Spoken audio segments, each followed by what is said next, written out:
로마서 1장 1절에 예수 그리스도의 종 바울은 사도로 부르심을 받아 하나님의 복음을 위하여 택정함을 입었으니 라고 하는 이 말 속에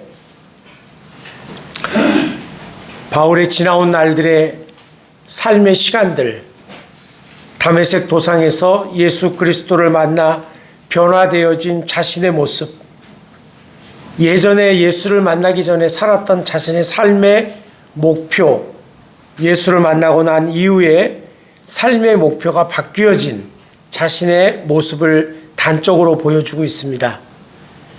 여기 예수 그리스도의 종 바울이라고 이야기할 때 예수 그리스도라고 하는 것은 더 이상 설명이 필요 없는 우리의 구주이시고, 유대인들이 그리고 당시의 종교 지도자들이 메시아라고 하는 것을 인정하지 않고 십자가에 못 박았던 그분, 그러나 하나님께서는 그를 성령으로 잉태하게 하셨고, 그리고 그를 죽은 자 가운데서 살리셔서 진정한 구주가 되게 하신 나사렛에서 태어난 예수, 그러나 그는 인류의 구원자이신 그리스도라고 하는 것을 분명하게 보여주고 있습니다. 그러면서 여기에서 그리스도의 종 바울이라고 이야기를 합니다. 이 두 단어, 종이라고 하는 말과 바울이라고 하는 말이 이게 연결되어져 있는 것 같지만 이 두 단어 속에는 엄청난 바울의 신앙 고백이 담겨져 있습니다. 원래 바울의 이름은 사울이었습니다. 헬라어로는 사울로스입니다. 그리고 이스라엘의 초대 왕인 사울 왕과 이름이 같습니다. 보통 사울은 큰 자라고 그렇게 우리가 알고 있는데, 원래 사울로스라고 하는 헬라어의 본 뜻 가운데 가장 핵심적인 뜻은 뭔가 하면 요구하다라고 하는 뜻입니다. 사울로스라고 하는 게. 그래서 사울의 이름 속에 있는 것은 끊임없이 요구를 합니다. 그리고 채워집니다. 그러면 또 다른 것을 요구합니다. 마치 우리 인간이 이것만 되면 되겠지라고 생각했지만 그것이 되면 또 다른 목표가 생기고 또 다른 요구와 욕망이 생기는 것처럼 사울로스라고 하는 말의 이름의 뜻은 그것이었습니다. 끊임없이 욕망하며 그리고 끊임없이 열심히 살으라고.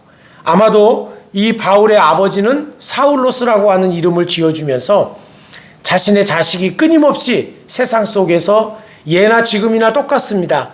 경쟁에서 이기고 똑똑한 사람이 되고 훌륭한 사람이 되고 항상 무엇인가 앞에 있는 목표를 향해서 끊임없이 뛰어가고 열심히 사는 그런 아들이 되기를 원하는 그런 마음으로. 그리고 바울이 속해 있었던 그 지파가 뭐냐면 베냐민 지파예요.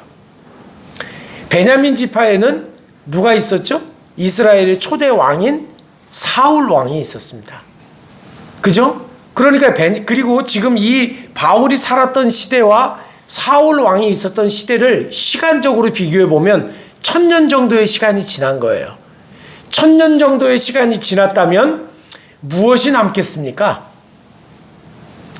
왕손을 배출한 이 가문으로서의 영광만 있지 세부적인 사항에 대한 역사적 평가는 다 사람들의 기억 속에서 사라지고 맙니다. 어쩌면 이런 것일지도 모릅니다.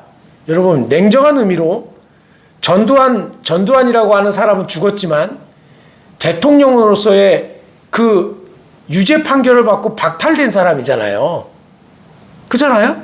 그런데 앞으로 한 500년쯤 지나서도 그때까지도 계속 전시 가문이 가겠지만, 그렇게 지나가면은 앞으로 뭐라고 그러겠습니까? 그 전시가 무슨 전시인지는 모르겠지만 그 가문에 있는 사람들은 뭐라고 그러겠어요? 계속 우리는 대통령을 배출한 가문이다. 그러겠죠? 그가 어떤 일을 했느냐는 이제 역사 속에서 자꾸 희미해지는 거예요. 뭐만 남냐면 옛날로 치면 그냥 왕족이에요. 왕족. 그러니까 이 바울의 아버지도 그런 생각을 했겠죠. 1000년이 지났으니까. 500년도 아니고 1000년이 지났어요. 그런데 이스라엘 민족들은 이 지파의식이 강하잖아요.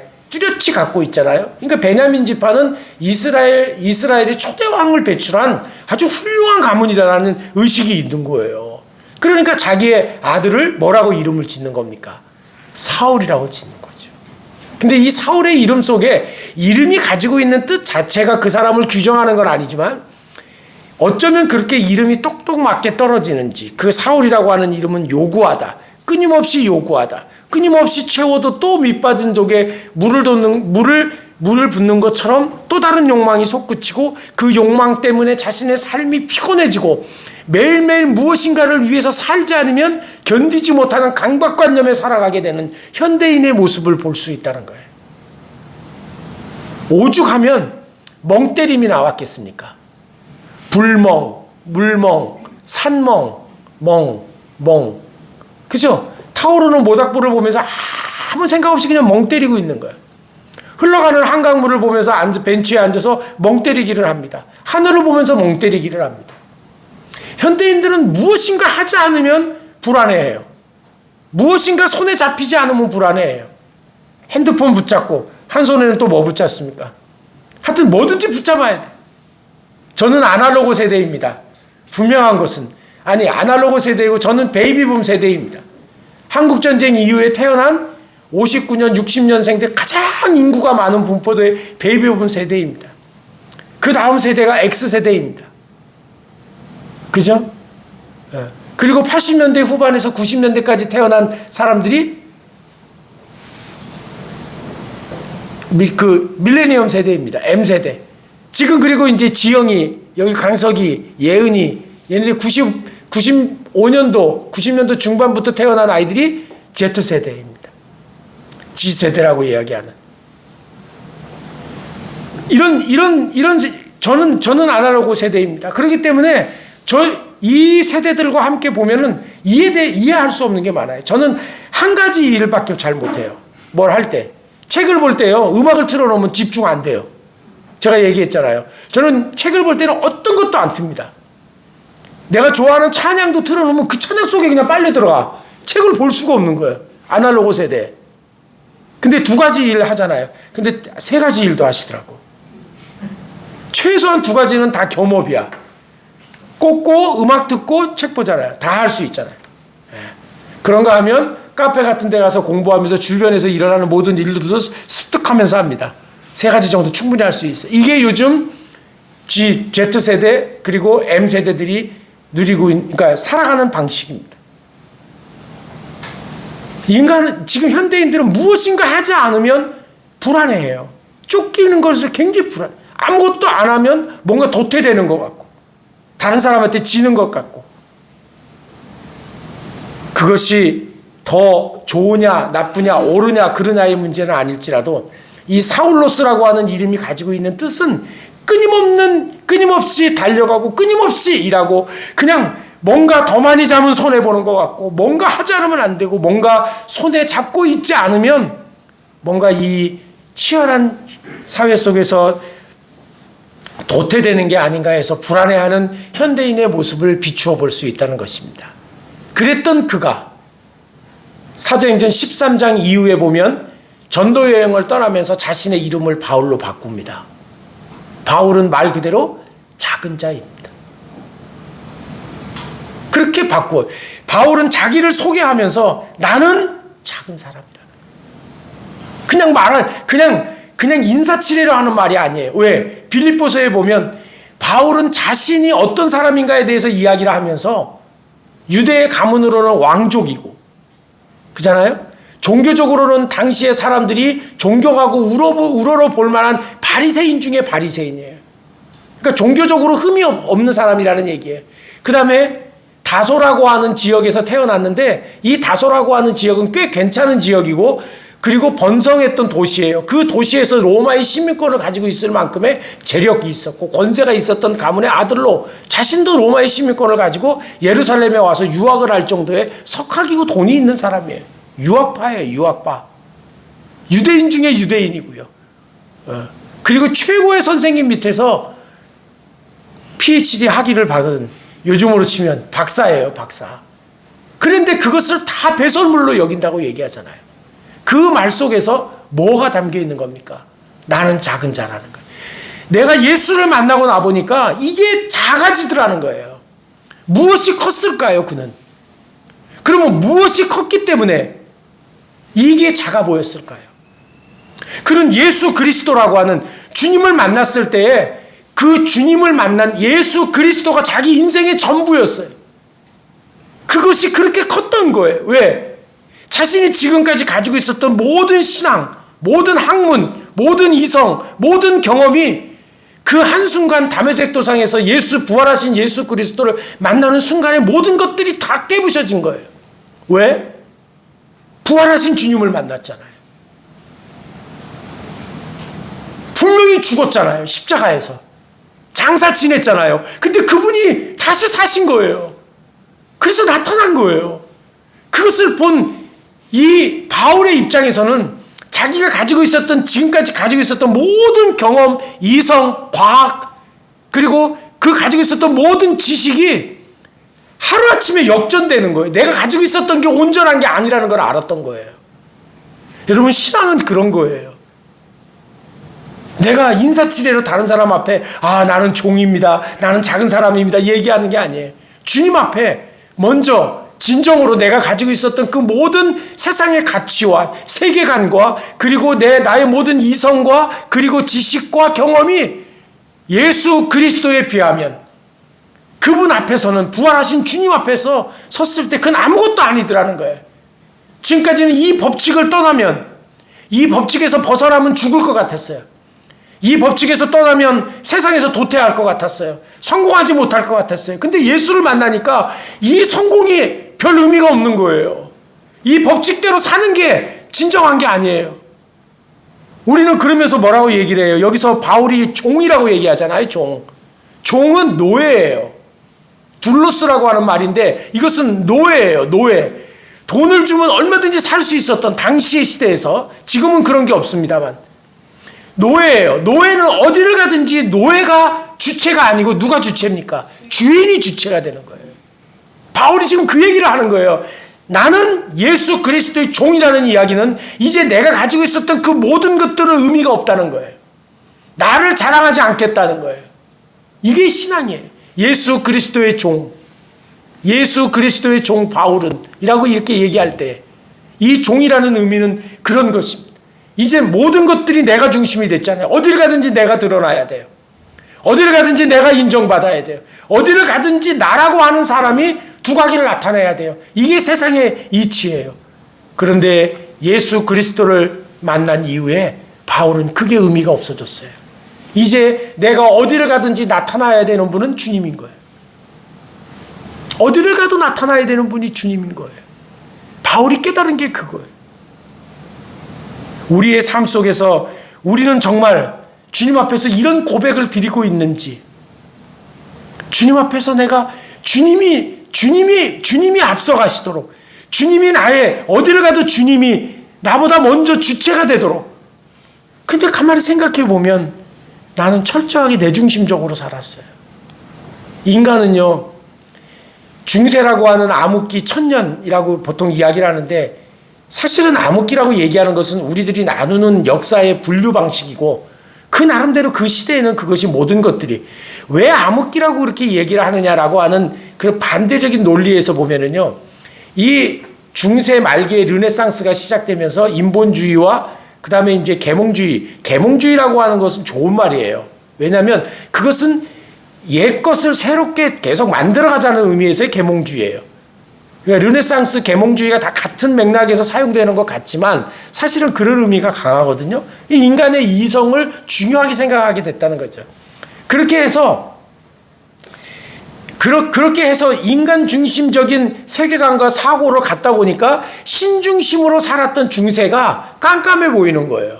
인간이 안 보이는 거야. 그러니까 암흑기라고 그런 거예요. 중세 1000년은 예술적으로나 모든 것들이요, 그 나름대로도 모든 시대는 그 시대가 가장 훌륭한 거예요. 이건 제가 하는 말이에요. 모든 시대 나름대로 그 시대가 아름다웠고 훌륭한 거예요. 감히 어떤 시대가 암흑기라고 이야기할 수 없는 거예요. 그 시대를 살아갔던 사람에 대한 모독이에요. 그 시대에 살아갔던 사람은 최선을 다해서 자기의 삶을 살았고, 더 중요한 건 그 시대에도 주님은 섭리하셨기 때문에 그런 거예요. 그렇기 때문에 모든 시대는 위대한 거예요. 모든 시대는 정당한 평가를 받아야 되는 거예요. 함부로 인본주의적 사고에서 인간의 모습이 좀 잘 덜 보였던 그런 중세의 시대를 암흑기라고 얘기하는 것은 역사적 편견이라고 저는 보는 거예요. 중세는 중세대로. 여러분 보십시오. 그런 얘기를 하더라고요. 어떨 때 내가 부당한 일을 당해. 말도 안 돼. 그래서 막 그걸 싸워서 쟁취를 해야 될 것 같은데 지나고 나보니까 왜 그렇게 나에게 선을 악으로 또는 잘못되게 그렇게 모질게 굴었던 사람들의 말로가 나타나면서 왜 하나님이 그렇게 부당한 것 같았는데 나를 이렇게 가게 했는가. 이제는 알겠다는 거지. 오히려 더 선한 길로 가게 하려고 선한 결과를 만들려고 하나님은 그 당시에는 너무 부당한 방법으로 나를 밀어가는 거예요. 하나님 어떻게 이럴 수 있습니까? 내가 잘못한 것도 없고 나는 정상적으로 잘했는데 어떻게 이런 사람한테 내가 이런 대접을 받아. 억울하잖아요. 근데 지나고 나보니까 이 사람의 결과, 이 사람의 몰락, 이 사람의 형편 속에서 지금 내가 살아가는 모습을 보니까 하나님이 왜 나를 이렇게 밀어서 부당한 것 같은데 왜 이렇게 밀어서 나를 갔는지 알게 되는 거예요. 그때 깨달으면 얼마나 좋겠어요. 그러나 인간은 그렇게 깨닫지 못해요. 그래서 어떨 때는 우리가 이런 고백들을 들으면서 우리가 깨달아야 될 것은 어떨 때는 이해되지 않아도 다 이해될 수 없어도 때에 따라서는 묵묵히 눈물을 흘리며 밀어내는 방향으로 갈 필요도 있다는 거예요. 지나고 나보면 하나님이 나를 더 좋은 자리에 있게 하려고 하나님이 나를 미루신 거예요. 그러니까 어쩌면 우리 지금 현대인들, 우리가 살아가는 이 시대 속에서 우리는 모든 시대들 속에서 내가 가장 불행하고 내가 가장 힘들고 어쩌면 이 코로나19가 아직도 안 끝났습니다. 10만 명쯤 되면 이제 풀 수밖에 없겠죠. 그랬을 때 나오는 항변이 뭐겠어요? 뻔한 항변이죠. 그렇게 못 잡고 어차피 풀 거. 그잖아요? 지금 딜레마에 빠진 거예요. 아예 저는요 유럽에 있는 나라들처럼 화끈하게 풀고 잘못을 인정하고 가는 게 나는 훨씬 낫다고 보는 거예요. 지금 그 당시에는 그럴 수밖에 없었다. 그러나 이제 보니 이제 우리는 견딜 수 있을 것 같다. 그러니 이제부터는 정상적으로 가서 생활합시다. 이렇게 가는 게 낫다는 거예요. 지금 오히려 끝까지 붙들고 있잖아요. 지금 한번 해보시라고. 답답하죠? 그러니까 지금 국민들은 어떤 생각을 하고 있어요? 2년 동안 세뇌를 당했잖아요. 여러분 2년이면 어마어마한 시간이에요.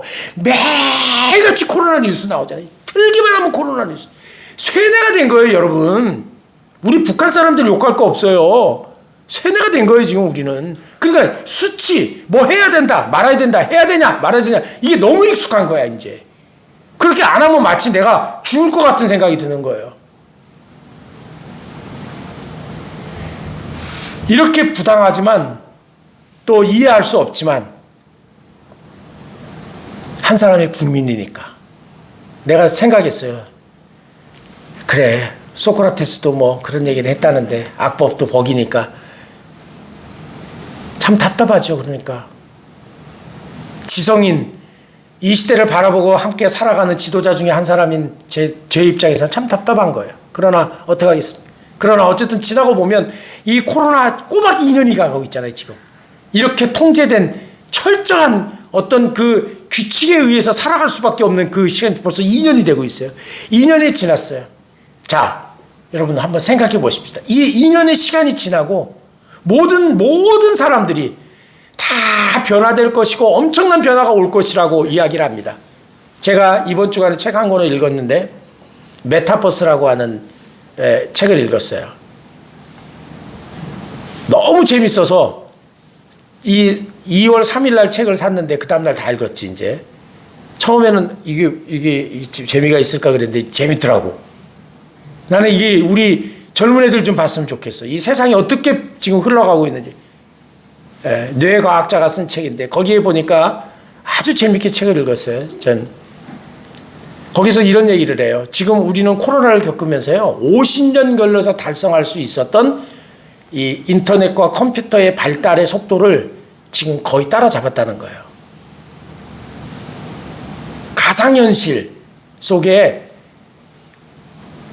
뭐 이런 얘기하면 또 읽었기 때문에 또 나오게 되는데 오늘은 설교 주제 아니니까 근데 그 세계 속에 사람들이 이제는, 그러니까 지금 이 Z세대의 특징이 뭐냐면요, 아이패드 세대래요.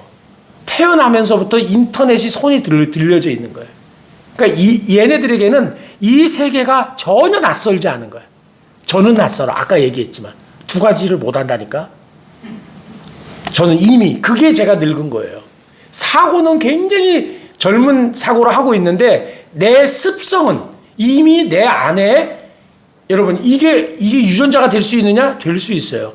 뇌과학적으로 보니까 인간의 뇌 속에는요, 이 신경세포라고 하는 게 있는데 이 신경세포가 어떻게 움직여지는지 뇌과학자들도 모른대요. 근데 이 신경세포가 서로 연결되어 있는데 한 개의 신경세포가 연결되는 게 1000개에서 10,000개 정도가 이 연결망이 형성이 되는데 이게 수억 개야.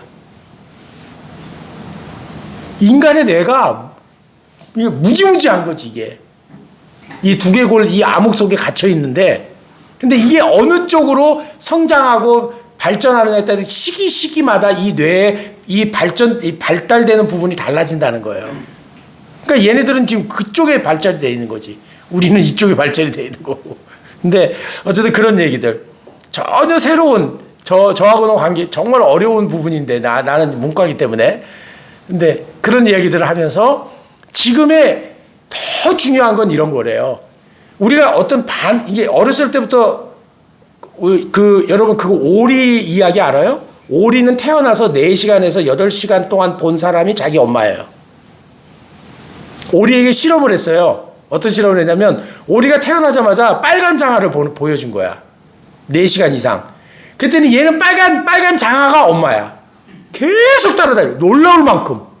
오리가 그렇대요. 고양이는 4주에서 8주 정도 계속 눈에 들어오면 그 개가 엄마래요. 원숭이는 1년. 사람은 10년에서 12년이래. 12살 되기 전에 신앙교육 다 끝내야 되는 거예요. 중학교 가서 시키겠다? 얘 성장하면 하겠다? 절대 안 되는 거예요. 인간은 10살 정도까지 보고 배운 게 그게 모형이 된다는 거야. 근데 이것도 이제 인간은 또다시 이게 변화된다는 거죠. 무엇을 보느냐? 태어나서 무엇을 보느냐 하는 그런 것처럼. 그러니까 인간의 뇌가 그렇대. 근데 이게 뇌가 무지하게 복잡하대. 그런데 이게 이제 변화되면서 그 시기마다 변화되는데 내가 왜 이 얘기를 하냐면 지금까지는요, 컴퓨터가 사람이 데이터를 입력하면 그 입력된 데이터를 종합해가지고 연산작용이나 분석 작업을 해가지고 아웃풋을 시켰잖아요. 근데 이제 이 컴퓨터가 뭐를 하냐면 사람의 신경망하고 똑같대요. 어떻게 얘가 프로그램을, 알고리즘을 짜가지고 갈지 모른다는 거예요. 우리의 상상을 초월하는 이미 엄청난 데이터를 갖고 있고 이것들이 신경망처럼 얽혀 있다는 거예요. 그게 우리가 살아가고 있는 21세기고요. 2020년도죠. 우리가 코로나, 발견된 건 2019년도지. 2019년도가 진정한 21세기로 가는 문이라고 이야기를 하더라고. 모든 것들이 다 바뀐다는 거죠. 자, 제가 이렇게 장황하게 다른 이야기를 한 얘기는 이렇게 코로나19 2년을 거쳐서 아니면 3년을 거쳐서 갈지 2년 6개월에서 종식이 될지 모르겠지만 지나고 난 다음에 여러 가지 의견들이 있어요. 저처럼 이렇게 얘기하는 사람도 있고 또 다르게 얘기하는 사람도 있어요. 이 기간이 지나고 난 다음에 우리가 나중에 지나고 보니까 왜 하나님이 이 코로나19를 우리에게 줬을까라고 하는 신앙적인 어떤 결과를 볼 수 있다면, 아, 주님께서 이래서 이랬구나. 더 하나님을 갈망하게 되고 예배를 사모하게 되고 그렇게 하는 자리로 나를 인도했다는 결론이 된다면 그나마 다행이에요. 그나마 다행이라고. 그런데 이런 것조차가 생각이 안 되고 그냥 흘러가는 속에서 시간이 지나간다면, 그냥 어떤 사람들 아까 얘기한 것처럼 코로나19는 나에게 우리의 신앙생활에 있어서 암흑기였어. 그게 아니고 그 기간을 거쳐서 우리에게 나와지는 거. 그래, 하나님이 그래서 나를 인도하셨구나. 코로나19라는 하는 것을 통해서 한국교회를 이렇게 한번 정돈하셨구나. 내 신앙을 다시 한번 정돈하셨구나 하는 그런 교훈, 그런 깨달음, 그런 하나님의 손길을 느낀다면 이 기간도 결코 우리에게는 무용하지 않다는 것입니다. 바울은 어떤 사람들은 그래요. 바울의 그 화려한 이력과 모든 것들이 그렇게 배설물로 여긴다는 그 바보 아니야? 그거는 손해 아니야? 라고 이야기하는데 그 이후의 삶을 보십시오. 다메섹 도상에서 예수 그리스도를 만난 이후의 바울의 삶을 보십시오. 그는 예수님만큼 구약시대의 최고의 선지자고 하나님이 쓰신 종 가운데 가장 위대한 종이 있다면 그는 모세입니다. 신약 예수님 이후에 사도들도 다 중요하지만 사도들 중에서도 가장 이 기독교의 교리와 그리고 예수님이 하신 사역을 이방인들에게 알리는 데 있어서 최고의 공헌자는 누구냐면 바울이에요. 그가 다메섹 도상에서 예수 그리스도를 만나고 자신이 지금까지 가지고 있었던 그 모든 것들보다 예수 그리스도 한 분, 부활하신 예수 그리스도 그 사실을 증거하는 것이 매맞는 일보다 컸고 자신의 성공보다 더 컸고 자신의 출세보다 더 컸어요. 그래서 이 로마서를 쓸 때 로마서는 어디서 썼냐면 고린도에서 썼어요. 고린도는 어떤 도시냐면 지금은 많이 쇠퇴했습니다만 동서양의 문화가 만나고 배들이 거기서 하역 작업을 일으키는 아주 번성한 도시였어요. 제가 몇 번 얘기했잖아요. 그 안에는요, 이 고린도 도시 중앙에 있는 아크로폴리스라고 하는 최고의 광장 신전에서는요, 성창, 여자들이 그러니까 이 신은 우리에게 풍성함을 주기 때문에 이 풍성한 열매를 맺게 하는 행위는 신을 즐겁게 해주는 행위다. 그 중에 하나가 다산이에요. 그래서 신전의 여자들을 공식적으로 종교적인 이름으로 고용을 해요. 1000명 정도를. 그래서 이 배를 타고 들어와가지고 거기서 쉬고 있는 사람들도 그리고 이 성공과 풍요를 꿈꾸는 사람들이 신전을 방문해서 말은 여사제인데, 예. 그들과 관계를 가지면서 모든 윤리적이고 도덕적인 것들이 땅에 떨어졌던 도시가 고린도예요. 역설적이게도 여기 고린도에서 한 번도 가보지 않은 로마에 있는 교인들을 향해서 편지를 쓰고 있는 거예요. 로마 교회는 누가 가서 세운 교회가 아니에요. 기록에 보면 사도행전 2장에 로마에서 온 사람들도 있었거든요. 오순절에 예루살렘을 방문하게 방문하러 왔을 때 그들이 복음을 듣고 로마에 가서 교회를 세운 거예요. 그리고 로마에 교회가 있다는 소식을 들었어요, 바울은. 그래서 한 번도 가보지 않았지만 그들에게 편지를 쓰고 있는 거예요.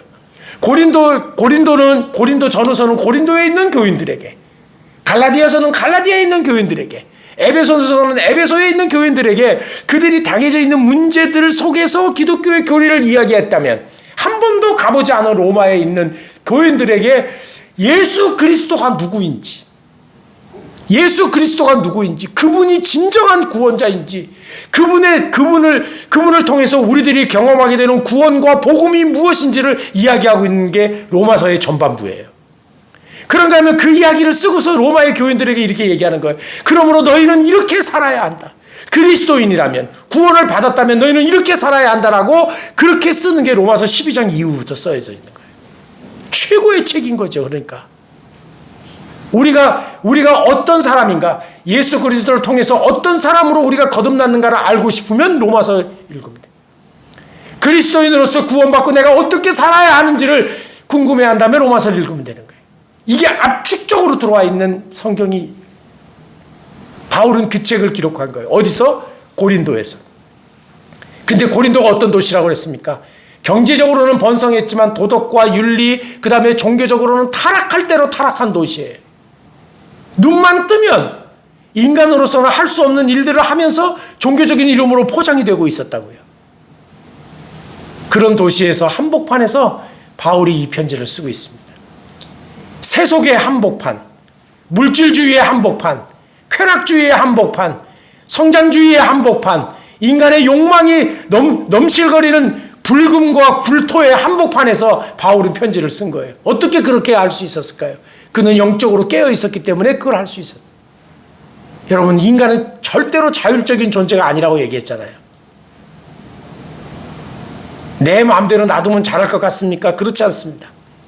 인간은 자율적일 수 없습니다. 이 인간의 자율적이지 못한 이 하나님을 떠나려고 하는 끊임없이 기회만 주어지면 떠나려고 그러잖아요. 그게 성경의 역사잖아요. 하나님 앞에 도전하거나, 그게 아담이 먼저 죄를 만 거고, 그 다음에 바벨탑 사건에서 나타났고, 노아의 때에는 뭐예요? 틈만 나면 하나님하고는 관계없이 살아가는 게 인간의 욕망이에요. 이 인간이 하나님 없이도 살아갈 수 있다라고 하는 이 인간의 죄성에 기초한 이 자율성을 통제할 수 있는 가장 강력한 수단이 뭐냐면 예배인 거예요. 여러분, 예배를 드리기 위해서 나오려면 모든 것들을 다 시간적으로도 마찬가지고 물질적으로도 마찬가지고. 제가 오늘 아침에 나도 그런 일을 처음 해봤네. 은행에 가서 돈을 좀 찾아가지고 이제 헌금을 해야 될 것 같아가지고 갔는데, 업무를 보다가 업무를 보다가 전화 한 통화를 받고 전화를 끊은 다음에 돈을 찾고요. 그냥 나왔어요. 아무 생각 없이. 한참 걸어서 건널목에 있는데 어떤 아주머니가 막 오더니 나보고 돈 가져가시라고. 그랬더니 참 좋은 세상이 들어가니까요. 내가 안 가져가니까 자동 취소됐어. 그래도 나 처음 겪었으니까 처음 본 거야. 자동 취소됐어요. 그러니까 이제 돈 가져가면 큰일 나잖아요. 그리고 이제 다시 빼가지고 가지고 왔는데, 그런 생각을 한 거야. 이 주일날 내가 무엇에 집중하고 있는 것일까? 에? 무엇에 집중하고 있었을까? 그 시간에 내가 뭘 집중하고 있었을까? 물론 코로나 확진자 때문에 이렇게 예배에 참석하기가 어렵겠습니다라고 하는 그런 전가를 제가 받았는데, 그러면서 이제 막 그 생각이 드는 거지. 여러 가지 뭐 상황이 어떨까, 또 거기에 또 가족들은 어떨까, 그 생각하다가 그냥 아무 생각 없이 그냥 나온 거야. 그러니까 이게 우리가 이 자율적이지 못한 인간이 절대 자신을 위해서는 자유를 주장해요. 그러나 하나님을 위해서는, 하나님 앞에서는 우리는 결코 자율이 방종인데, 그 길로 가려고 하는 우리를 얽어매고 우리를 정말 하나님 앞에서 깨어있는 존재로 만드는 게 예배입니다. 제가 우리 교회 설립하면서부터 지금까지 끊임없이 강조하고 하나만 강조하잖아요. 예배. 예배에 성공해야 된다. 예배에 실패하면 우리의 삶이 허투루지는 거예요. 헝클어지고 꼬이고, 그리고 결국은 하나님을 떠나게 되는 거예요. 예배에 성공하는. 그래서 우리들에게 진정한 오늘의 이 고백처럼 예수 그리스도의 종, 주님이 우선인 삶. 바울은 세상의 욕망과 채워지지 않는 것을 끊임없이 추구해도 예수 만나면 그것이 없어지는 게 아니고 그것을 무시할 만큼의 가치관의 변화가 일어나는 거예요. 가치관의 변화. 이 변화를 체험하면서 세상을 향해서 보내진 바 되어진, 이 사도라고 하는 것은 보내졌다라는 거잖아요. 세상을 향해서 보내진 존재로 살아가는 저와 여러분 되십시다. 우리가 무엇을 위해서 살겠습니까? 이렇게 힘들고, 이렇게 갑갑하고, 이렇게 변화무쌍하고, 우리가 감히 감당하기도 힘든 세상의 변화 앞에서 우리가 무엇을 우리의 마음의 중심에 모시고 살겠습니까? 다시 한번 새로운 2월달을 맞으면서 주님 앞에 예수 그리스도의 종 나는, 예수 그리스도의 종 나는 사도로 부르심을 받아 하나님의 복음을 위하여 이 내가 만난 예수 그리스도를 세상을 향해서 선포하는 그것을 위해서 택정함을 입었다고, 부르심을 받았다고, 주님께서 나를 기억하셨다고, 나를 건져내셨다고 하는 이 우리를 향한 하나님의 사랑 앞에서 저와 여러분 주님 앞에 감사하며, 우리를 넘어뜨리려고 하는 세상의 그 수많은 도전과 유혹 앞에서도 이 신앙의 고백을 지키고 함께 다시 한번 2월달 한 달을 이 신앙의 고백을 지키며 살아가는 저와 여러분 되시기를 주님의 이름으로 간절히 부탁을 드립니다. 하나님 아버지, 은혜를 감사합니다. 우리는 이미 자본주의 사회에서 물질의 종이 되어서 물질을 벌기 위해서, 갖기 위해서, 비율을 맞추기 위해서는 살았지만, 진정으로 나의 주인 되시고 나를 먼저 아시고 부르셔서 이 세상을 향하여 누구도 감당할 수 없는 이 놀라운 일들을 감당케 하시려고 부르신 주님 앞에서는 저희가 주인으로 인정하지 못하고 늘 주님의 말씀에 순종하지 못했던 우리들 자신들입니다. 주님 회개하오니 용서하시고 다시 한번 진정한 예수 그리스도의 종된 나를 고백하며 살아가는 이 한 달 되게 하시고 코로나19의 길고 긴 통제와 방역수칙 속에서도 우리의 본질인 예배의 그 귀한 마음을 잃지 않도록 인도해 주옵소서. 나중에 이 기간이 우리들을 더 정금처럼 만드는 그런 주님 앞에서의 은혜의 시간들 되게 하시고 주님의 인도하셨던 분명한 동행의 시간들 될 수 있도록 인도해 주옵소서. 예수 그리스도의 이름으로 감사하며 기도하옵나이다. 아멘.